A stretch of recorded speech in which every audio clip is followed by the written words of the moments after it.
Blessings everyone, this is Rev.aphren with the Four Pillars Temple. And happy Yule to you. I'm coming to you today because I want to do our Yule tradition, the tradition that we've done for the last 3 years. This is our 3rd year, and it is our Yule story time.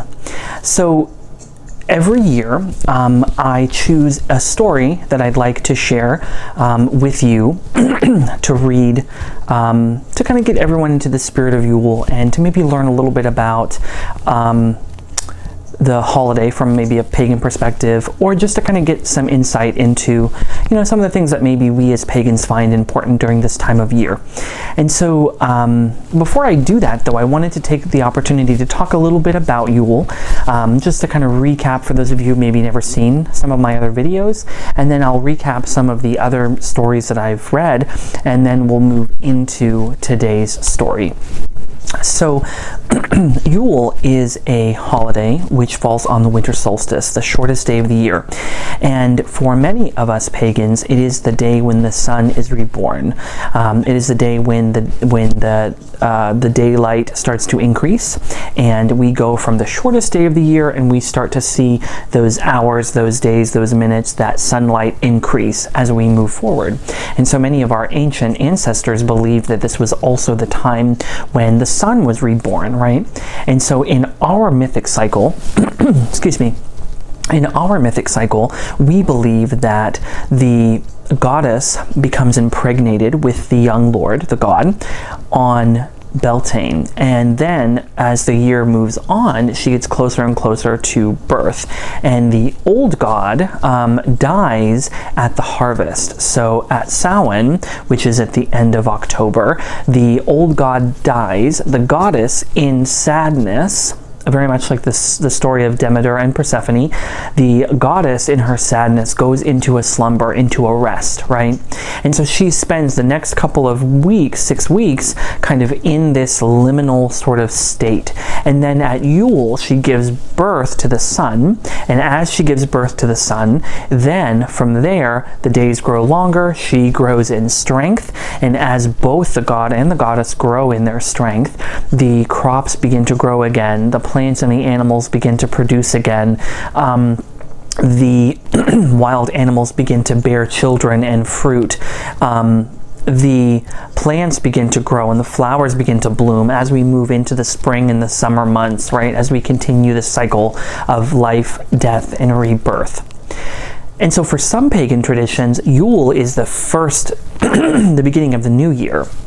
So it's the time when the year begins. For most Wiccans, on the other hand, the year begins at Samhain. So there's a slight difference there.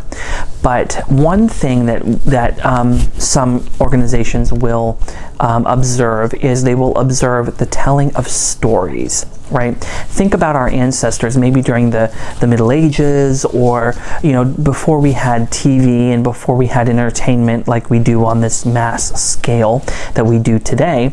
Often people would come together and they would tell stories. And so what else is there really to do when you're stuck inside on those long winter nights, because it gets dark at 3 or 4 in the afternoon? What else is there to do on those long winter nights but to hunker down, to light a fire, to try to stay warm, and to entertain each other with stories? And so a tradition of Yule is to tell stories. Now, in the traditional sense, because this is considered the dark half of the year, right? It's the time when the sun is least strong, still present, obviously, right? But just very not so strong. I'm located in northeastern Ohio, and so Ohio, think about the Ohio and Midwest and northeastern weather, right? And even think about what the weather was like in Europe and England and places like that, right? This time of year is very bleak, very dark. And so we are still very much in the dark half of the year. And so because of that, a lot of times the stories that were told were not happy, fun, bright and sunny stories like maybe what we're used to in America for, the Hallmark movies or whatever, right? These were scary stories. These were stories that were scary, that were meant to kind of maybe remind you of the real fear and risk of death and loss at this time of year. right?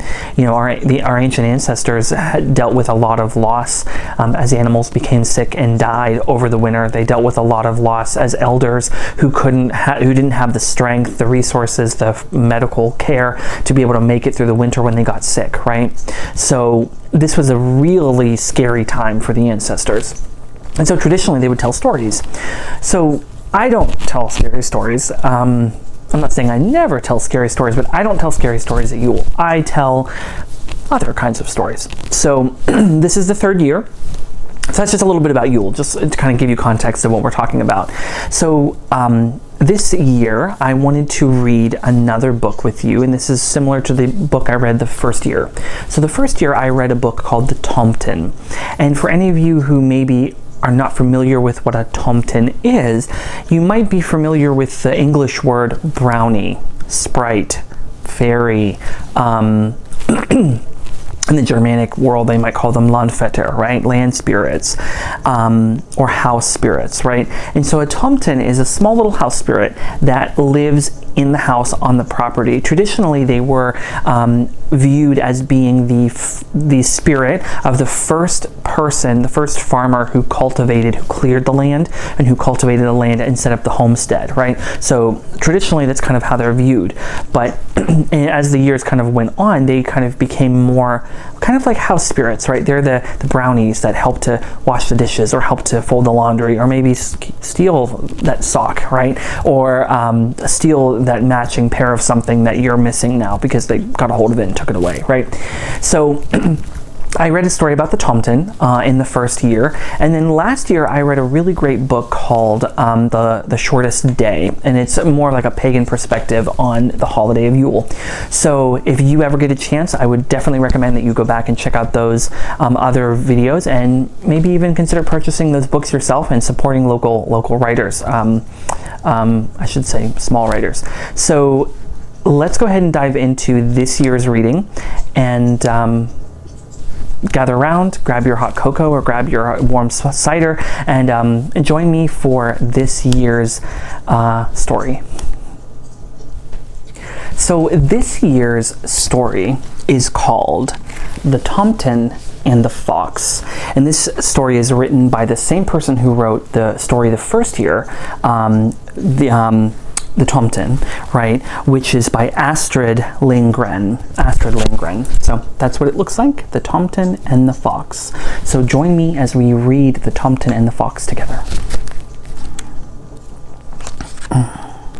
The Tomten and the Fox by Astrid Lindgren, and it was adapted from a poem by Carl Erik Forslund and illustrated by Harald Viberg. The fox lives in the middle of the forest. When evening comes, he leaves his den. Where can a hungry fox find something to eat? He knows. Creep silently. Renard, creep silently to the farm where people live. There he is, creeping along. But how light it is! The snow is so white, and the stars so bright. Creep carefully, Reynard. Creep so that no one can see you. There he goes.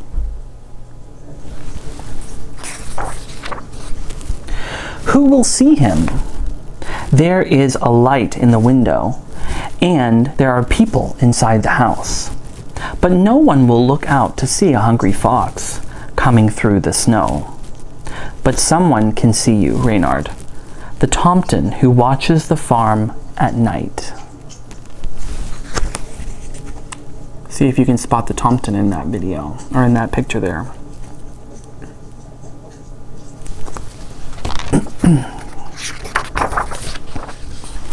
The children are playing in the cottage. Soon they will be going to bed. They don't know about the fox and the Tomten out in the snow. Look there, they're getting ready. There's some pie or something on the table, and you can see the fox in the window outside.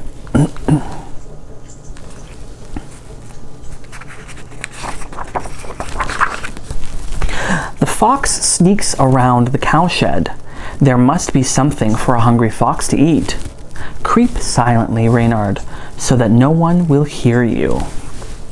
There he is in the cowshed.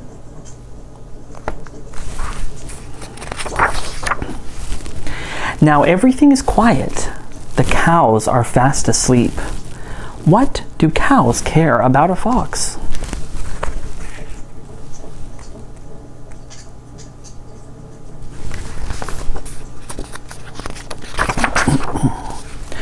But the cowshed mice are awake. Come on, Reynard, catch us if you can. We have a hole in the floor. Ask the cat, she'll tell you. Come on, come on, come on, Reynard. Come and catch us if you can.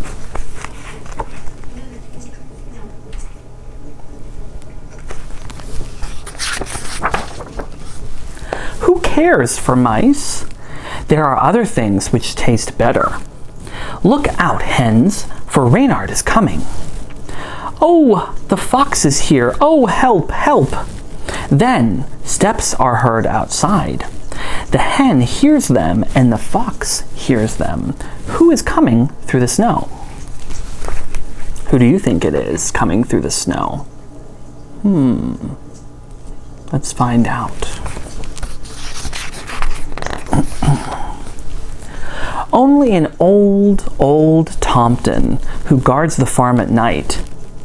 Were you frightened, Reynard? Have you seen the Tomten before, going his rounds from building to building? See, there he is. There's the Tomten, and there's Reynard, the fox.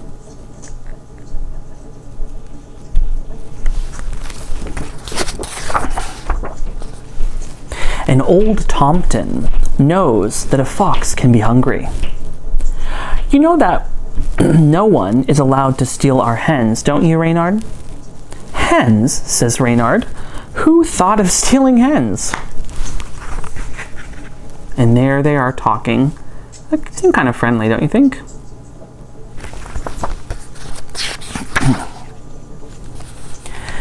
Didn't you stick your hungry nose through the hole? As long as I am on guard, every hen can sit safely on her perch.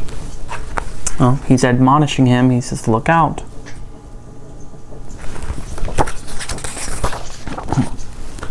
But an old Tomten knows that a fox can be hungry. Here you are, eat this porridge. Every night the children fill the Tomten's bowl with porridge. They have never seen him, but they know he's there.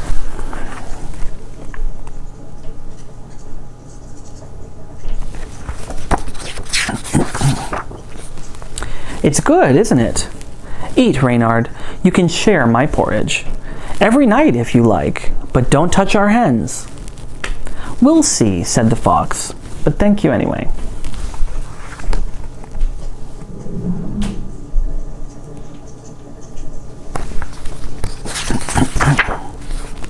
Satisfied and happy, Reynard goes through the forest back to his den.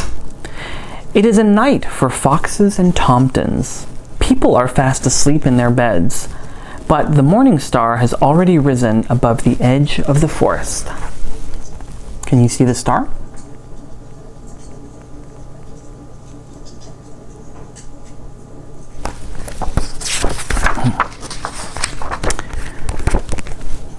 And so that's it. Although it might not seem very climactic, right? We have a lot of questions we could ask, right? So what do you think is going to happen after this? Do you think the Tomten is going to keep up his end of the bargain? Do you think he's going to only eat the porridge? Do you think he's going to try and sneak a hen or two, right? But if you think about it, our ancestors probably had to deal with this a lot, right? They probably had to deal with a lot of things out there, right? Maybe that kind of go bump in the night that could very well assail you in those long winter nights. And I remember hearing somewhere that because our ancestors didn't have daylight savings time or anything like that. They often would go to sleep when it got dark or pretty close thereafter, and then they would wake up sometime in the middle of the night. And when they would wake up in the middle of the night, they would be up for a couple more hours and they go back to sleep and then wake up at dawn. So they had this broken sleep, and that's where I think we get some of these things like the witching hour, 3 a.m., things like that, right? Because people would be up, you know, at different hours of the night, and maybe some of the reason why was because they were keeping watch too, right? And so although this was maybe an innocent story about a fox and how the Tomten helped the fox and protected the family and the farmstead from the fox, I'm sure early peoples found it very comforting to know that there were Tomten about that could help and bless and protect their farm from maybe some worse things, wolves and coyotes and bears and maybe some other things, right? There's a whole world of beings out there, especially in the northern traditions, right? You know, these other beings that lived in the deep forests and lived in the waters that could be very scary and dangerous for people. So thankfully we have the Tomten to protect us and our households. So I wonder what you might do to give honor and build a relationship with your house spirit or your land spirit, right? So I thank you for tuning in and listening to me tell the story of the Tomten and the fox. And stay tuned for next year. We'll choose another story to read in the spirit of Yule. So I thank you all for watching and for giving your support now and always. Until next time, signing off for now.